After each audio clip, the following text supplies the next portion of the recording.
मुझे अपने घर से। अब जब तक लेने नहीं आएगा मैं। तभी तो शहनाज ने रफीक का कत्ल किया। ये क्या कह रही हो?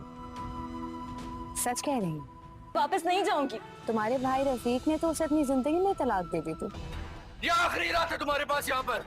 कल जब मैं घर आऊंगा तो यहाँ नजर नहीं चाहिए, तुम समझ आई? फिर दोस्त जब देखेगी शहनाज उसके शौहर पर डोरे डाल रही है तो वो सुल्तान को शहनाज का सच बता देगी। सोनिया को तुमसे दूर करने वाली और तुम्हारे भाई को मारने वाली शहनाज है। तो सुल्तान शहनाज की हकीकत जानकर अपनी अकल पर मातम करेगा कि वो किस तरह शहनाज के हाथों खिलौना बनता रहा। तो सुल्तान शहनाज को अरेस्ट करवा देगा। दूसरी तरफ इरफान भी सुल्तान को बता देगा सोनिया बेगुनाह है, उसने ऐसा कोई गुनाह नहीं किया जिसकी उसे सजा दी जा रही है। तो सुल्तान सोनिया से माफ़ी मांगकर उसे अपने घर ले आएगा और इरफान और रानी का रिश्ता तय करवा देगा।